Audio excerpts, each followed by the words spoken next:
On January 15, 2025, former President Donald Trump made a significant announcement that sent ripples throughout the world of international trade.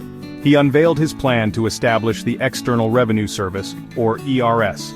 This new agency would be tasked with a hefty responsibility, collecting tariffs and duties from foreign entities. Trump, known for his unconventional approaches to governance, framed the ERS as a way to rectify what he perceived as unfair trade practices that disadvantaged the United States. The announcement immediately ignited passionate responses from both supporters and critics, leaving the world to ponder the potential consequences of this bold move. The ERS, according to Trump, represents a paradigm shift in how the United States will approach international trade. He believes that for too long, other countries have taken advantage of America's free trade agreements, reaping the benefits of access to the vast U.S. market without contributing their fair share. The ERS is his answer to this perceived imbalance. Trump envisions the ERS as a powerful force that will reshape global trade dynamics. By imposing tariffs on goods entering the U.S. market, he aims to level the playing field and encourage foreign countries to negotiate more favorable trade deals with the United States.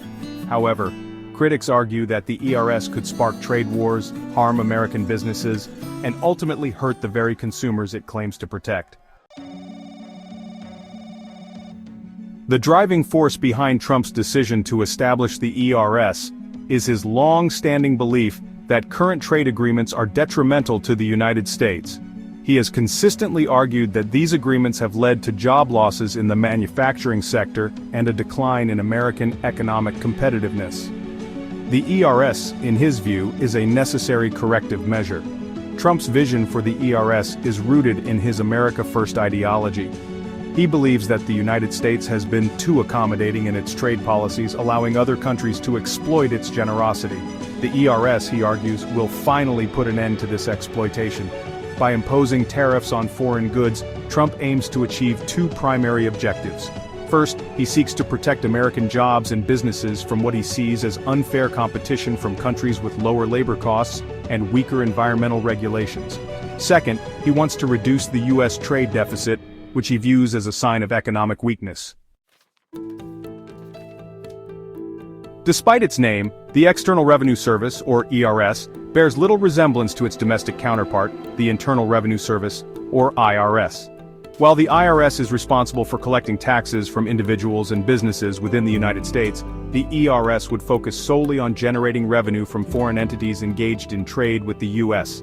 The ERS, if established, would operate as a separate entity within the U.S. government. Its primary function would be to collect tariffs, which are essentially taxes imposed on imported goods. These tariffs would be levied on a wide range of products entering the U.S. market from foreign countries. Unlike the IRS, which has broad authority to audit and investigate taxpayers, the ERS's role would be more narrowly defined. It would focus on collecting tariffs at the point of entry, working closely with U.S. Customs and Border Protection. The ERS would not have the power to audit foreign companies or individuals. The establishment of the ERS marks a continuation of Trump's aggressive trade policies.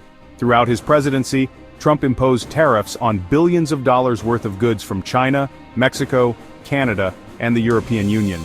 These tariffs were met with retaliatory measures, leading to trade wars that disrupted global supply chains and increased costs for businesses and consumers. The ERS, with its mandate to collect tariffs from foreign entities, could further escalate these trade tensions.